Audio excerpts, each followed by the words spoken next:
ఓం విఘ్నేశ్వరాయ నమః. ఓం సాయి శ్రీ సాయి జయ జయ సాయి.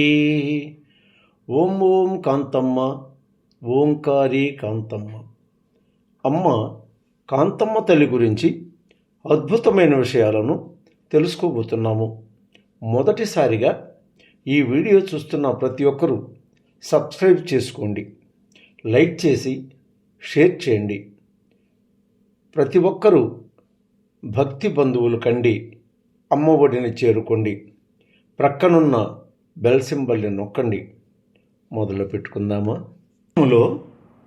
కపటము కల్మషము ఎరుగునివాడి ఆనందించుచు మనస్సును ఉన్నతానందములో నిలిపి ఉంచి దేహాన్ని వదిలివేసి చెరించువాడు పిశాచ కృత్యములు చేయుచు భక్తుల హృదయమున దాగి ఉన్న సంస్కారములను వాసనలను పసిగట్టి నిర్మూలించువాడు అవధూత. అవధూతలను సామాన్య మానవులు గుర్తించలేరు. వారిని గుడ్డిగా గుర్తించిన వారికి అపరోక్షానుభూతి కరతలామలకము. అలా మనకు తెలిసిన అవధూతలలో దత్తాత్రేయుడు ఆదిపురుషుడు. ఆయనే వివిధ రూపాలలో అవతరించుతున్నారు. ఎందరెందరో అవధూతల వలె ఈ భూమిపై వెలిసినటువంటి అనసూయాత్మజుడైన ఆ దత్తాత్రేయుడు, శ్రీ దత్తాత్రేయుడు ధనమునందు వంచలేక, ఆస్తులందు ఆసక్తి లేక, బంధుగణముపై బంధము లేక, కామ క్రోధ భోగాలకు లొంగక, అట్టి భోగములయందు చెరించు ఆహారమునందు ప్రీతి లేక, విరాగి అయి అవధూత ప్రారబ్ధవశమున తల్లికి కష్టములు కలిగించినచో కరిగిపోక, అది కావాలని ఇది కావాలని యాచింపక, వచ్చిన దానిని తిరస్కరింపక, రాని దాని గూర్చి చింతింపక, మహాదరిద్రమే సంభవించినను తను అద్వితీయమైన అపూర్వమైన సమాధి నుండి చెల్లించక నిలుచువాడే అవధూత అని స్పష్టము చేసినారు శ్రీ దత్తాత్రేయుల వారు. అవధూతలను సామాన్య మానవులే కాదు, కొంతమంది జ్ఞానులే గుర్తించలేరు. వారిని గుర్తించిన వారికి అపరోక్షానుభూతి కరతలామలకుమని మన కాంతమ్మ తల్లి కూడా పలికి ఉన్నారు.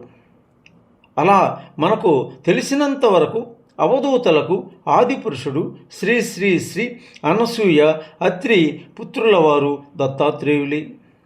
అలా అనసూయాత్మజుడే దత్తాత్రేయుడై ఈ భూమిపై వెలసి ఉన్నారు.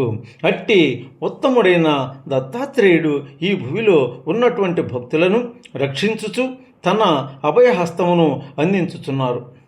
దిగంబర దిగంబర అవధూత చింతన దిగంబర, అవధూత చింతన దిగంబర, దిగంబర దిగంబర శ్రీపాదవల్లభ దిగంబర, దిగంబర దిగంబర అవధూత చింతన దిగంబర, దిగంబర దిగంబర శ్రీపాదవల్లభ దిగంబర, శ్రీపాదవల్లభ దిగంబర. అవధూత చింతన దిగంబర, అవధూత చింతన దిగంబర. శ్రీ గురుదేవదత్త. ఓం శాంతి, ఓం శాంతి. ఇలానే అమ్మవారు కూడా సర్వము త్యజించిన వారై అవధూతగా అవతరించి జనుల భక్తుల పాలిట కల్ప వృక్షమై కామధేనువై ఈ భూయందు మన ముందు కనకదార రూపమున కాంతమ్మ తల్లి రూపమున అవతరించినారు. అమ్మ జననము కాజాగ్రామము, అమ్మ కులము బ్రాహ్మణ కులము. అమ్మకు తల్లి, తండ్రి, నానమ్మ, 5 మంది తమ్ముళ్ళు, 1 చెల్లెలు అమ్మవారి కుటుంబము. ఒక అమాయకపు భర్త, గయ్యాళి అత్త, గొంగురు గొంతు మామ, బంధువులు. ఇక అమ్మ కథనం ప్రారంభించదము. అమ్మ గొలగమూడికి వచ్చినది మొదలు ఏ గుమ్మములోకి కాలు పెట్టినా పెట్టకపోయినా తనకంటూ భూమాతయే తలగడ, భూస్థితియే హంసతూలికా తల్పము. ఈ ఇద్దరమ్మల ఒడియే అమ్మకు అరుదైన శేషపాన్పు. ఇదే అవధూత లక్షణం. కనీసం చాప కాకపోయినా గోతము కూడా భూమిపై పరుచుకొని నిద్రించేది కాదు ఈ కాంతమ్మ తల్లి. ఆ తల్లికి ఇంకో గుణము ఆవహించి ఉండినది.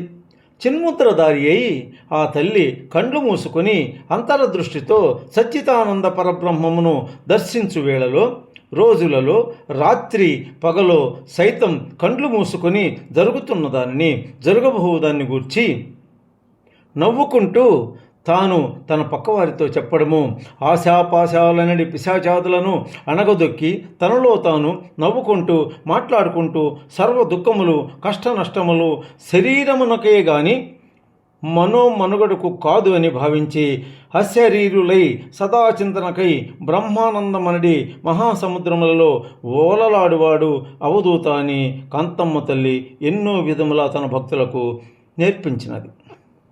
ఇలా ఎన్నో అవధూత లక్షణాలు మెండుగా కలిగిన ఆ కాంతమ్మ తల్లికి జాతి మత భేదములు లేక, స్త్రీ పురుష లింగ భేదములు లేక, అలాంటి భేదములను పూర్తిగా విడనాడి తాను ఎల్లప్పుడూ ఏ రూపాన ఉన్నా, తాను ఏమి చేయునున్నా ఎల్లప్పుడూ ఆత్మను పరమాత్మతో అలరింపచేసిన వారే అవధూత అని అమ్మ తేటతెల్లపరిచినది. సృష్టి స్థితి లయకారిణిగా మారినది. దిగంబర స్వామి చింతన ఏమయ్యున్నను ఆ స్వామి కాంతమ్మ తల్లికి ఉపదేశించిన ఉపదేశానుభవ ప్రభావము లేక కాంతమ్మ తల్లిలో పుట్టుకతో వచ్చిన, పుట్టుకలో దాగి ఉన్న అపర పరిపక్వతాసార సంకోచితమో కానీ ఈ లక్షణములన్నీ కాంతమ్మ తల్లి జీవితంలో మనము ఖచ్చితంగా గమనిస్తాము. ఇలాంటి మహాత్ముల వల్లనే సమాజ సాధనకి నేటి సాధకులకు కూడా ఒక గొప్ప రాజబాట, అది దైవబాట. ఆ బాటను తెలుసుకున్న, అవగాహన చేసుకుని మసలుకున్న వారే స్థిరులు, సిద్ధులు, సిరులు. ఈ స్థిరులు స్థిరత్వాన్ని గ్రహించి స్థితులుగా ఏర్పడి, సిరులుగా నుండి దైవం వంటి గ్రహించి దైవముతో కలిసి నడయాడిన వారే స్థిరులు. ఆ స్థిరులే అమ్మ భక్తులు. ఓం కాంతమ్మ ఓంకారి కాంతమ్మ, ఓం ఓం కాంతమ్మ ఓంకారి కాంతమ్మ.